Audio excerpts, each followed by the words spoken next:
Ikaw ay... May mag-video. Pa-video mo na sa Ito iba. naka-live. Ah, hindi baby. Ay, hindi si daddy sa una. Si daddy sa una, anak. O si anak. Oo, ilalagay mo dun sa coffin niya, ha? Don't cry na.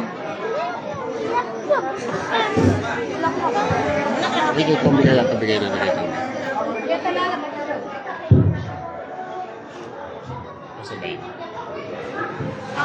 Sige po, magsisigalahan po tayo. Ayos na muna. Sige po.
Kapag po naialala na natin yung bulaklak, babalik lang po tayo sa pwesto natin, pero nakatayo pa rin po tayo.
So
po tayong lahat. Sa ngalan ng Ama at Anak at ng Espiritu Santo. Amen. Mga kapatid, tayo ay nagkakatipon ngayon sa harap ng ating lumang kapatid na si Cherry, na tinawag mula sa daigdig na ito. Siya ay lumamula. Sa kanyang pagpapahinga, taglay ang pag-asang muling mabubuhay. Tunghayan natin ang krus ng Panginoong Jesus at mula sa kibuturan ng ating puso, ihayag natin ang paniniwalang hindi na bukas ang lahat para kay Cherry sa kanyang pagpanaw. Sapagkat ang Diyos ay Diyos ng mga buhay. Nawa ay makamtan niya ang pangako, ang kaligayahang walang hanggan.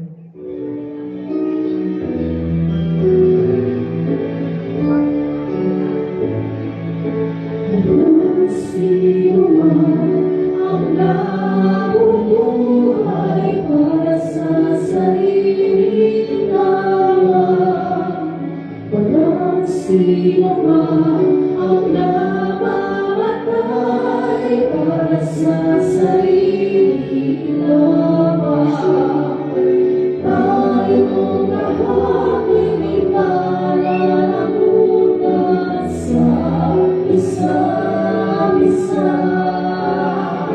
Tayong lahat ay iniwan ng Diyos na kapiling niya. Sa ating pagmamahalan at paglilingkod sa kanino man, tayo'y magdadala ng balita ng kaligtasan. Tayong lahat ay mananagutan sa isa't isa. Tayong lahat ay pinipon ng Diyos na kapiling niya. Sumainyo nawa ang biyaya ng Panginoon, ang pag-ibig ng Diyos at ang pagpapala ng Espiritu Santo. Puri ng Diyos magpakailanman. Kasama ni Jesus, manalangin tayo sa Diyos Ama ukol sa ating kapatid na si Cherry. O Amang lumikha, ikaw ang nagdulot ng kaganapan sa aming buhay. Natiis ng hirap at kamatayan ang iyong anak na si Jesus at nilarakang tanggapin ang kanyang pagdurusa sa pamamagitan ng iyong pagbibigay ng bagay buhay sa kanya. Isinasama namin na yung yamang si Cherry ay nagpatalang hirap at kamatayan dito sa daigdig. Makahati naman siya sa walang hating kalagayan ng iyong anak na nabubuhay kasama mo at ng Espiritu Santo. Magpasawalang hanggan. Amen. Bahari na po tayo makaupo. Unang pagbasa. Pagbasa sa unang sulat ni San Pablo Apostol sa mga taga-Korinto. Ang muling pagkabuhay at ang buhay. Ngunit ang totoo, si Kristo ay muling binuhay bilang katibayan ng muling bubuhay ng mga patay. Kung paano dumating ang kamatayan sa pamamagitan ng isang tao, si Adan, gayon din naman dumating din ang muling pagkabuhay sa pamamagitan ng isang tao. Sapagkat kung paano mamamatay ang lahat dahil sa kanilang kaugnayan kay Adan, gayon din naman mabubuhay ang lahat dahil sa kanilang kaugnayan kay Kristo. Ngunit ang bawat isa sa kanilang takdang panahon, si Kristo ang pinakauna sa lahat. Pagkatapos ang mga kay Kristo sa panahon ng pagparito niya, at darating ang wakas pagkatapos malupit ni Kristo ang lahat ng kaharian, pamahalaan at kapangyarihan.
Nasaan o kamatayan ang iyong tagumpay? Nasaan o kamatayan ang iyong kamatayan? Ang kamandag ng kamatayan ay ang kasalanan. At ang lakas ng kasalanan ay nagbula sa kautusan. Magpasalamat tayo sa Diyos.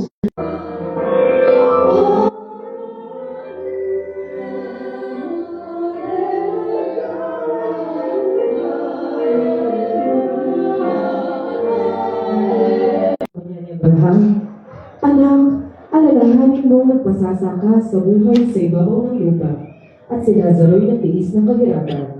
Ngunit ngayon inaalim siya nito, samantalang ikaw na may nagdurusa. Higit sa ibig sa kamatayan, Jesus sa pamamagitan ng binyag ay laging mabuhay dahil kay Jesus at sa pagyawag sa daigdig na ito ay laging magtaglay ng bago at walang hanggang buhay ni Jesus. Piningin natin. Ama namin minamahal, ang iyong anak na si Jerry ay bigyan mo ng buhay. Hinihiling namin ito sa iyo sa pamamagitan ng Kristo ang aming Panginoon. Amen.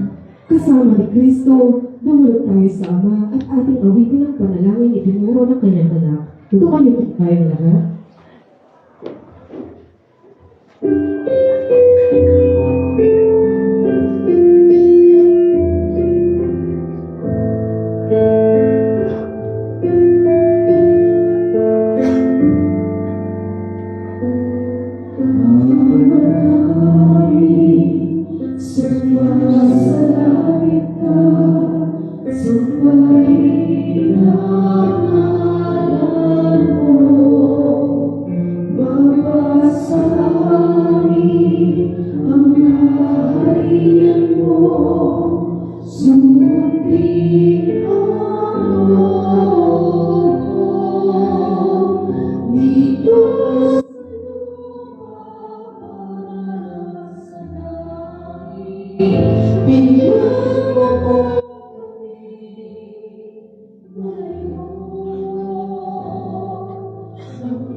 Ang ating kapatid ay umauna sa kapayapaan ng Kristo.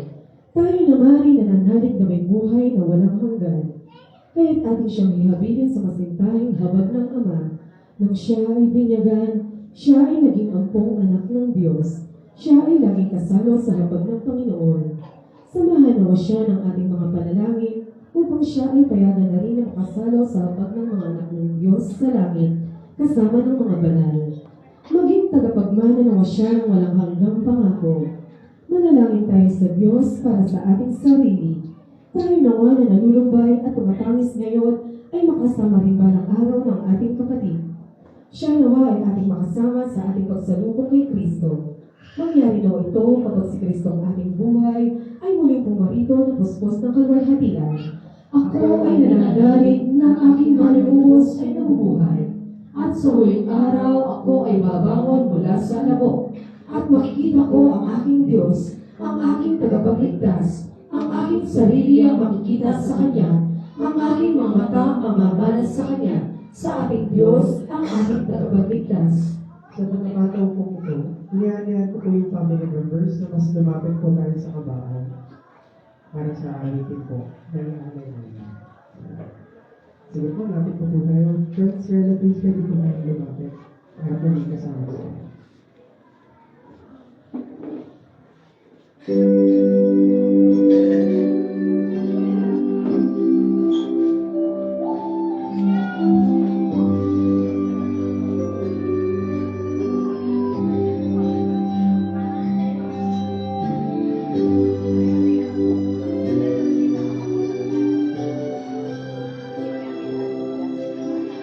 Sa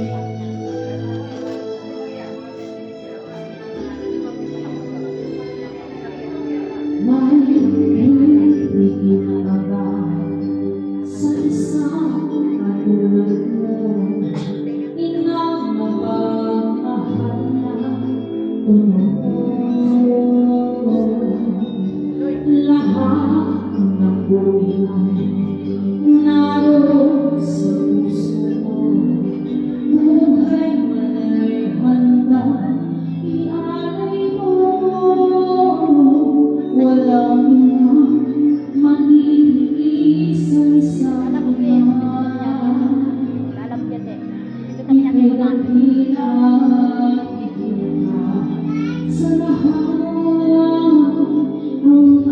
away ko ay alay ko sa'yo.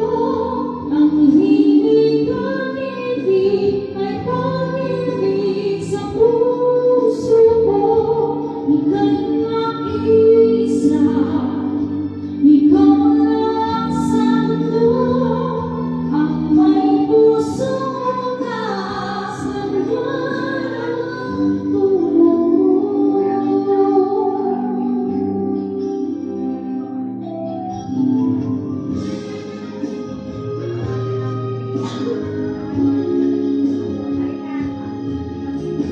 lahat ibibigay, lahat gagawin mo. Ganyan lagi ka sa anak mo. Lahat ng buti niya ang laging hangad mo. Patawad ay lagi sa puso mo. Walang inang mag-ibig isang-isang ika'y dakila at higit na sa lahat. Ang away ko ay alay ko sa'yo. Ang himig at ibig ay pag-ibig sa puso ko. Ika'y nag-iisa, ikaw lang sa mundo ang may pusong kasalanan tulad mo. Ay alay ko sa'yo. Ang himig at ibig ay pag-ibig sa puso ko. Ika'y nag-iisa, ikaw lang sa mundo ang may pusong kasalanan tulad mo.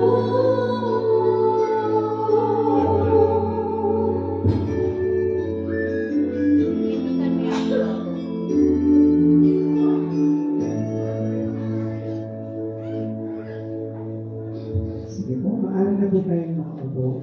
At sa pagkakataon po ito, if anyone from the family members po ang gusto magbigay ng message, ibibigay po namin ang microphone para po makapagbigay po kayo ng message. If anyone from the family members, friends, relatives, na gusto po magbigay ng message, narito po yung microphone, pwede po namin siya magbigay.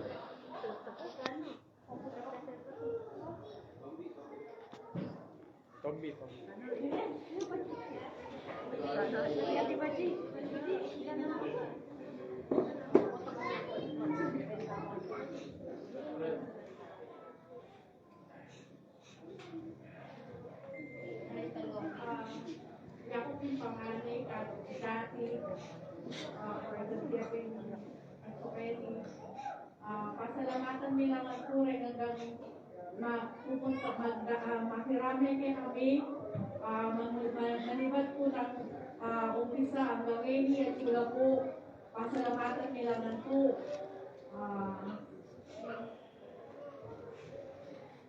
Iwan ko po, anak niya babo, iwan niya kay babo. Kaluguran at kaluguran niya po.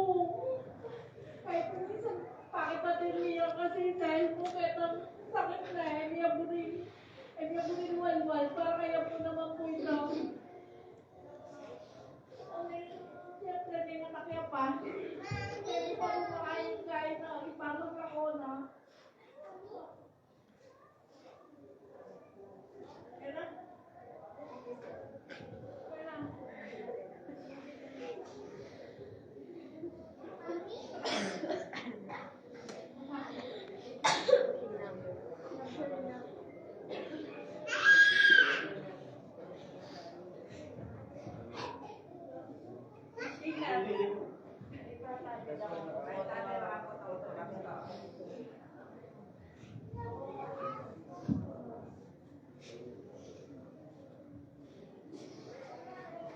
Nagabi po sa lahat.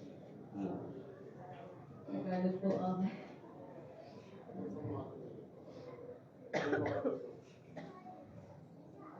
ako nga po pala si kapatid po ni Rafael ng asawa ni Jerry.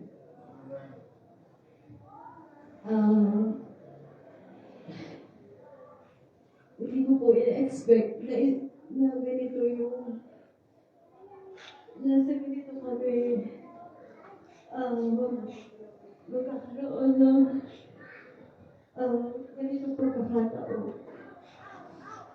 Minsan po, hindi ko talaga alam. Ngayon hindi nakita yung nagpala yung oras. Hindi niyo po nakaalam. Si Cherry po, si sister-in-law po, is naging best friend ko. We were that very close. Napaganda po na kami pinagsamahan. Pero hindi ko kaya basta nagkakapan lang po kami. Si Jenny po, sa ilang years, simula 25 years, from Manila. Masasabi ko po na through thick and thin, lagi po siya nandiyan para tulungan ako kami. Sabi nga po ng anak niya, kami po yung magkamarites lagi niya po sinasabi niya. Yung pinakatahan niya po kami lagi na, chismosa. Pero hindi po. Talaga na po kami may magkwento. We are times na madalas magkasama, especially sa mga gala. Ang kilala ko po kay Che, from the very start, gusto niya lang siya maganda.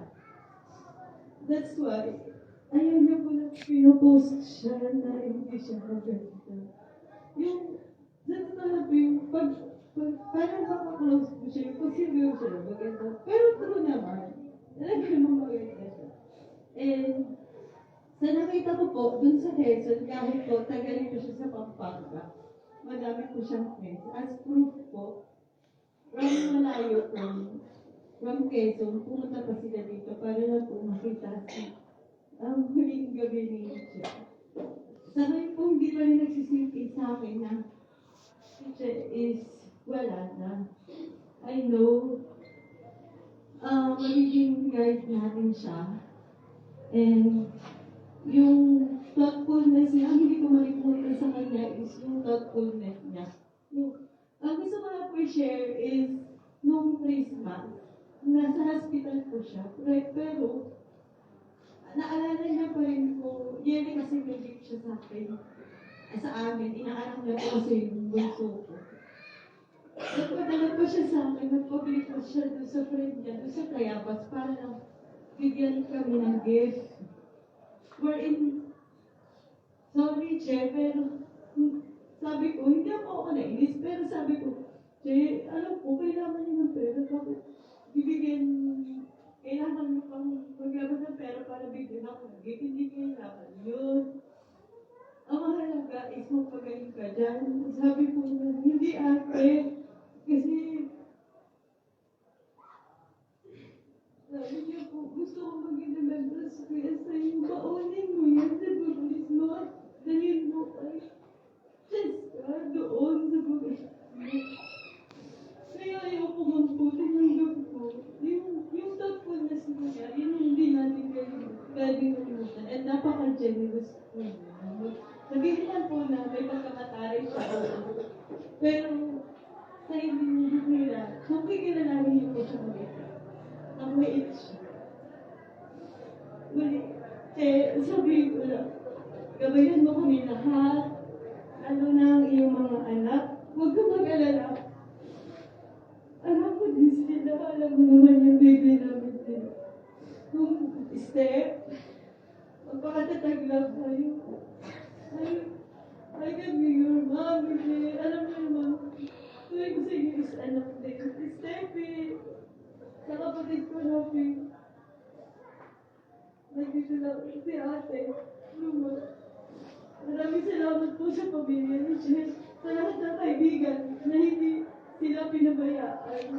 Nung dati nakita ko gano'n sila kabuting makisama at kung gaano sila pumunta sa mga nandito at sa mga dumalaw at sa mga nagbigay ng tulong mula sa batay niya. I admire your courage. Warrior po talaga siya. Kahit hirap na siya, pero ang tapang pa rin. Maraming salamat. Muli siya. Mahal na mahal kita. Salamat kaibigan, kapatid, sister, blessed. Bye-bye.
Hello po, good evening po sa lahat. Ako po si Stephanie, ako po yung pangalay na anak ni Mami Jenny.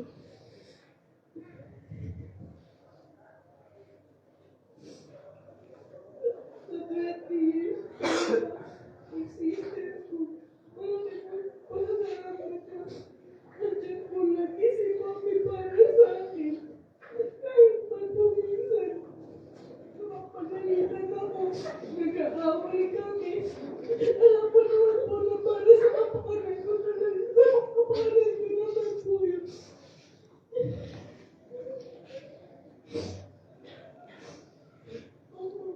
Promise ko lang kay Mami.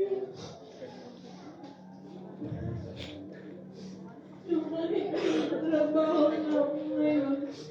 But every Friday, hindi siya nagsistop na mag-message sa akin na umuwi every weekend para lang makasama sila.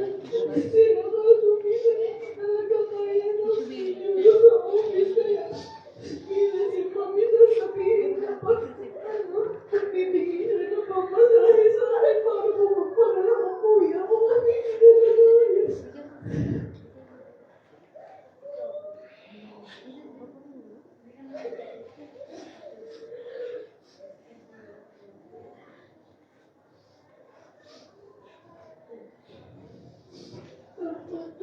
Gusto ko lang i-share mo. Last banding namin kasama si Stephanie noong November. Dapat hindi talaga uuwi kasi super busy ko po sa trabaho. Pero inisip ko na lagi na kasi nakukulit sa akin din namin na umuwi sa umuwi na ako. Hindi ko naman alam na yung last banding na yun.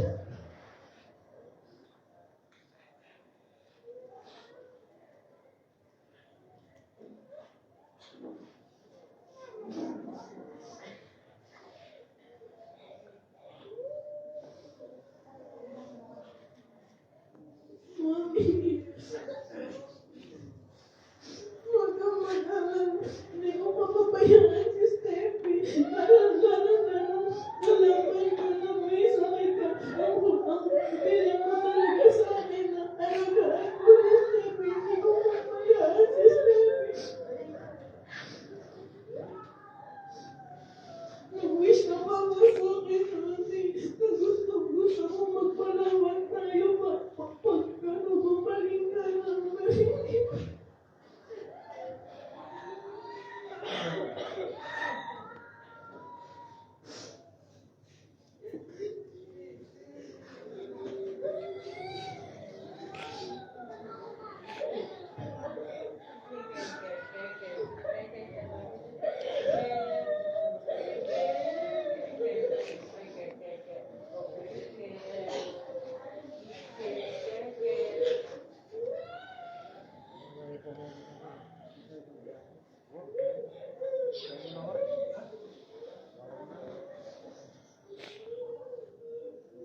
Family and friends, ito naman yung pagkakataon natin na nagbigay tribute kay Che.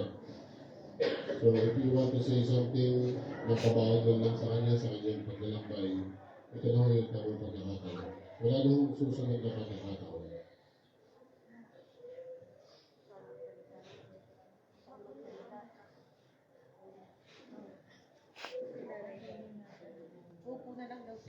Ganda kayo mo. Ganda kayo mo.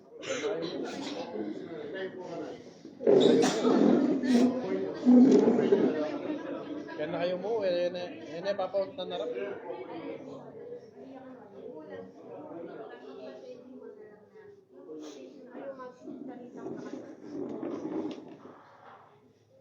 Yan ko'y manang Cherry. Ako na rin nga na ako. Makanakala namin. Pero di ba yung kanakara? Si Cherry, makanakaya. Maalalanin niya pa. Masakit na ko. Mamira pang regalo.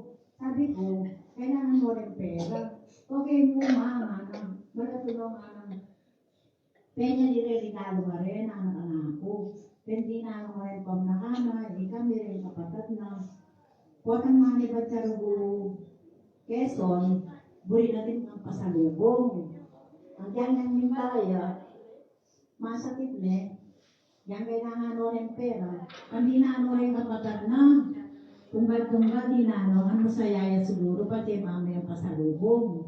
Naitedi, kaluburang kyan, kaluburang kongan. Ay, di ba lugod ko muna ng karela? Kanya-kanya lugod ko karela. Yari na ako, ikakasundo lang. Naitedi, na yung siyempre, anakin, masakit ka na akong may walaya. Yung anak na, Cheche, may pigagaling kaming anak mo.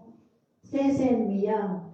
Pero may nabili ni Cherry, napaupurin siguro ang dapat niya mawalaya. Sabi ko, alaya kang panabili ni Cheche, ako, alala kong panabili. Pero mas kanya pa. Pwede ng New Year, bilang ang Kevin.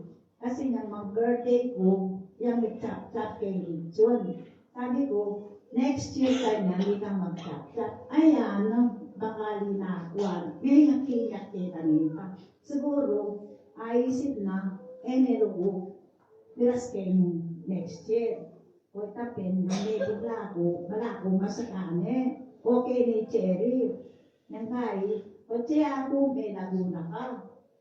Ngayon pala, itagkalbi na nung kaya may kumpanya, ita minigay na. O ita, salamat ka rin kang may grame kay kabi, kamag-anak, kaluburan, denganak ko rin. Kahit kasi ganang kamag-anak, salamat. Kita mo nga sabi ko, Chen. Chen! Sa kananda na kariya ko, ganyan, kainakan mo naman, Diyos ko, 45 ka pa. Sabi ko, Cheche.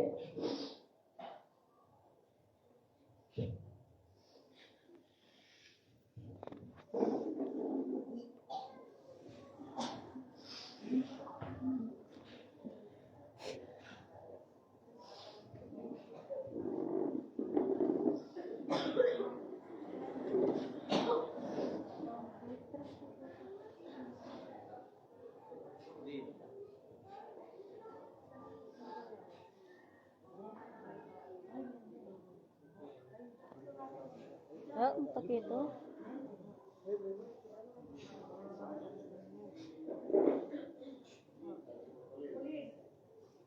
Ulit.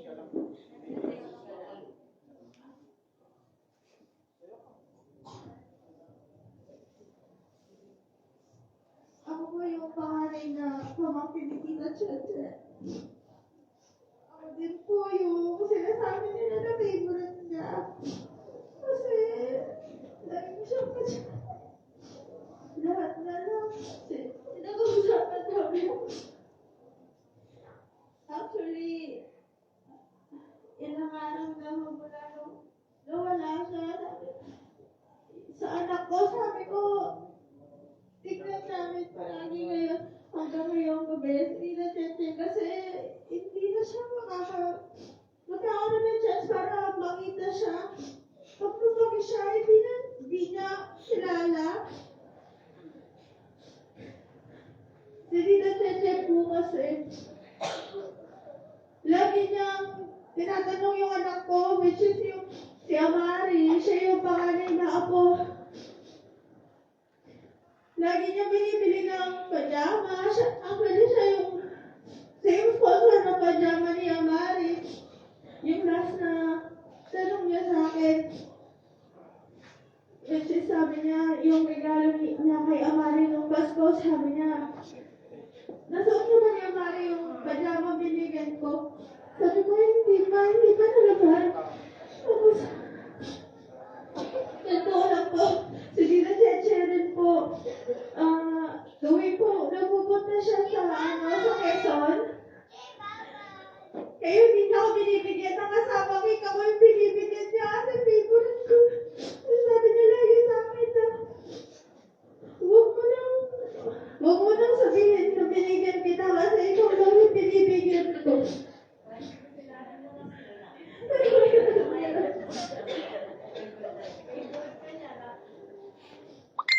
Tapos, lagi niya ako, sinasabi niya sa akin, di ba tayo maglilibot niyan? Kasi, actually, nung last time na lumabas kami, nagpapaliti ko, sabi ko sa sarili ko, thank you Lord, kasi, wait, nakakalabas na kami. Nagagawa na namin yung mga dati pangarap lang namin. Tapos, nasunod na bumalik na siya kasi every day, tinatanong ko rin dito lagi kamusta na yung platelets niya. Naghahanap kami ng blood. Nagkakaroon ako na sa atin tumakas na yung platelets niya. Nung last time na tinanong ko si Tito Robin lang niya, tumakas yung platelets niya. Nasa 30 plus na. Sabi ko, thank you Lord. May chance pa. Tapos, bigla, magugulat kami. Bigla may chance at sinasabi na wala na siya. Nung 3 pa lang yung platelets niya, doon, iniisip namin na kaya pa yun. Kasi malakas si Tita Cheche, malakas yung fighting spirit niya. Tapos, wala siyang wala siyang sign na yun na pala yung last na hindi na pala niya kaya. Hindi namin alam na kahit yung pinapakita niya sa amin na sobrang strong niya, behind that, nahihirapan na pala siya. Hinintay niya lang na matapos yung New Year at magsama-sama kami. Yun lang po. Tapos, sa lahat po pala nang tumulong sa amin, simula nung umpisa, hanggang ngayon po, sa mga nagbigay ng donations din. Maraming salamat po. Tita Che, yung last chat ko sa'yo, sabi ko, ang kunin ko muna si Stevie, pumayag ka. Sabihin ko sa kanya na sa Larlin muna siya, pumayag ka. Huwag kang mag-alala. Di namin pababayaan si Stevie at si Tito Rafi. Gabayan mo sila kung nasan ka man sana. Makapagpahinga ka na. At wala na sakit dyan. Maganda ka na ulit. Yun lang po. Maraming salamat po.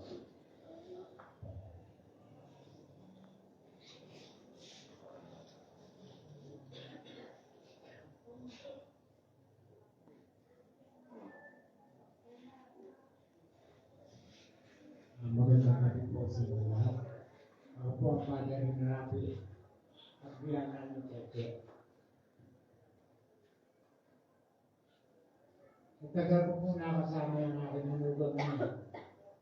Ay wala po akong masasabi sa kanya. Ako po napakatuwa-tuwa.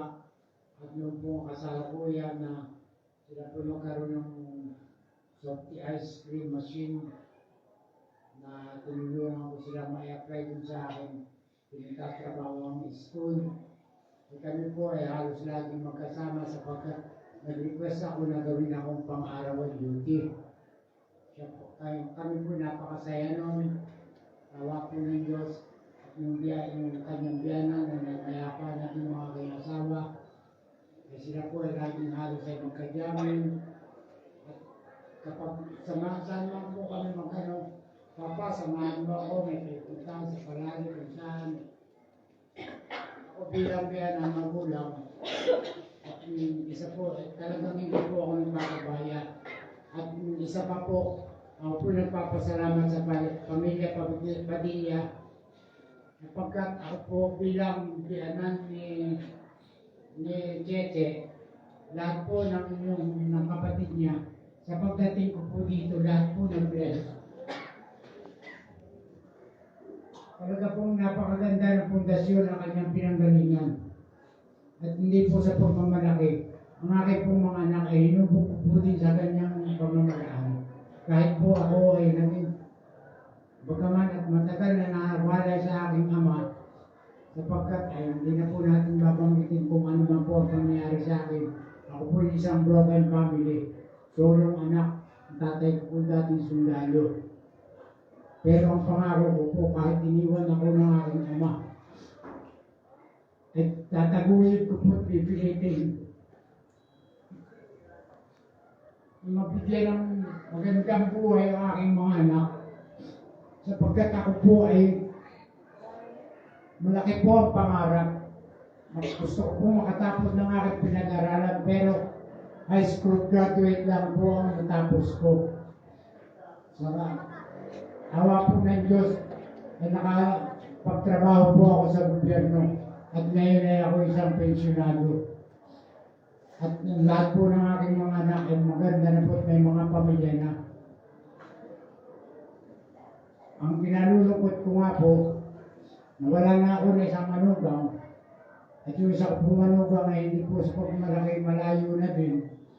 Yung po aking panganay naman ay susunod na.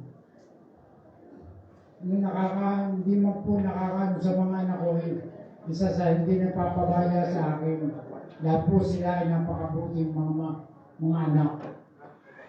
Salamat sa aking mga manugang at sa iyo, Cheche. Saan ka man naroon, basta pinapangako ko sa iyo.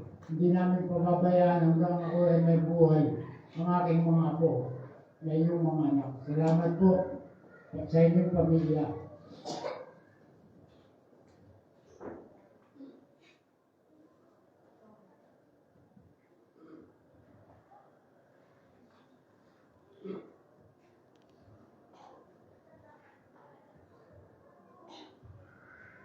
Magandang gabi po sa inyo lahat. Ako po ang asawa ni Cherry. Po si Rafael Cordes. Sa Caloocan, sa bahay ni Tita Cora. Naging namin. Sa larin. So, siya na talagang salarin kung bakit kami nagkaasawa ni Cheche. Which is dapat the best way that you can, pinalang mo yung mga anak natin at inalagaan mo ang ating pamilya. Dahil hindi talaga siya bumitaw. Dumaan kami sa napakatinding. Ang mga nagkapala sa isang relasyon, kahit lumaranas kayo ng mga pagsubok, you just have to stay with them. You just have to stay. Point na si Steffi, nag-moving up na sa lingguan.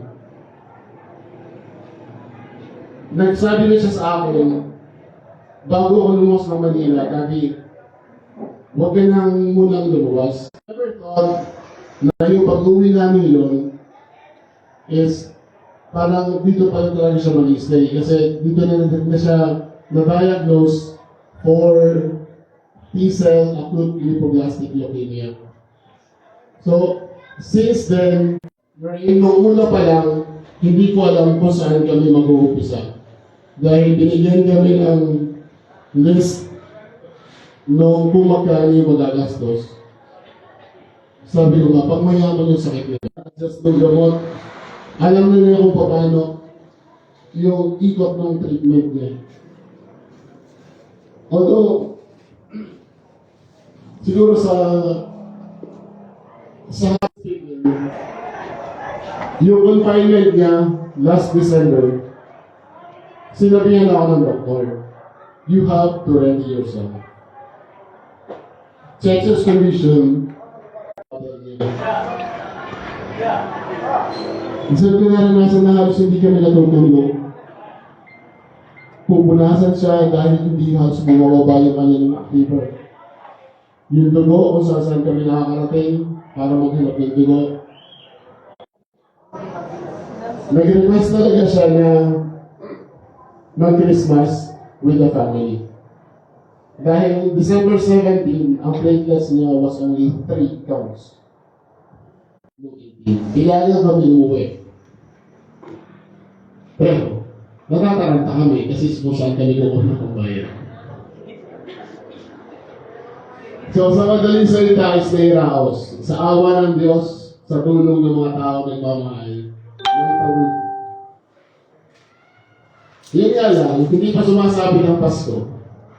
Kailangan namin bumalik ulit sa Green City para magsali niya naman. Pero that time, ayaw na siya pa yun. Nag-picture taking kami, tumikim lang siya ng salad lang ba yun, saka ice cream. Tapos nagpahati doon sa sabit after mag-picture taking. Then early morning, nagpahatid kami sa Masantol. Kaya hirap-hirap yung katawan niya. Kita ko sa mata niya na nag-i-enjoy siya, masaya siya doon sana. Kasi yung tali yung wish niya. Halimbawa, yung kita daw yung ulo niya, yung kalbo siya. Ayaw niya. Gusto niya lagi maganda yung itsura niya pag nakikita. Marami kami memories ni Cheche na masasaya. Mahilig siyang kumain kung saan-saan. Nagagalit lang sa as opportunity para mabuo ulit yung aming bonding. Although hindi siya nagsasabi ng kung ano, pero every time na ita sa akin, literal na nagpaalaga siya sa akin.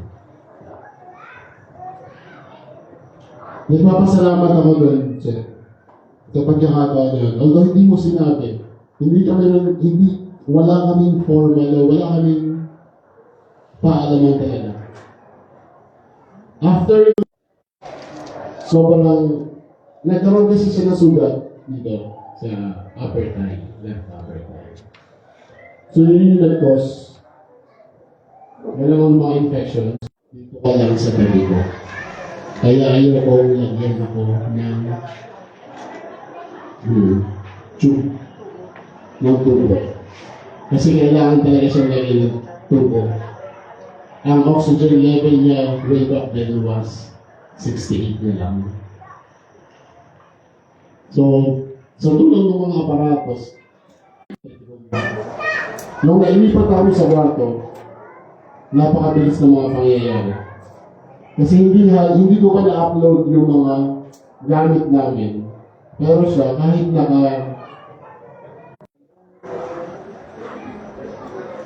bone marrow aspirate test na pinarform sa kanya after nung makompleto yung chemotherapy, na positive pa rin siya. Doon ko nakita na nawalan na ulit siya ng sabi niya, bumuwi ako.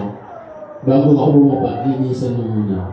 Yun na pala yung huli pag-aasikaso ko sa kanya. Kasi habang nililinisan ko siya, yumukod na lang yung ulo niya, pero nakatingin siya sa akin. Hanggang sa pumikit na lang yung mata niya. Actually, peaceful procedure para i-revive siya. Doon ako naawa sa kanya. Kita-kita ko yung paano naghirap yung katawan niya nung i-revive siya. Kaya yung itsura nung nawalan, dineclare siya na dead by 190 na iniwan lahat nung naglapasan na yung mga nurses and doctor. Wasted yung itsura niya. Nagpasalamat na lang ako kasi ngayon namaya pa yung itsura na ngayon nung nandito na sa tao. Cherry Babes, baunin mo sa iyong paglalakbay ang aming patuloy na pananalangin para sa iyo. Baunin mo yung pagmamahal namin sa iyo. Honestly, hindi pa nagsisink in sa akin yung pangyayari. Hindi ko alam kung ano ang magiging buhay namin mag-ama. Pagsabihan yung sa mga small details na nagiging cause ng ating pagtatalo. Kasi siya, napaka-detail niya. Pumangat talaga ako sa itong huling Christmas season.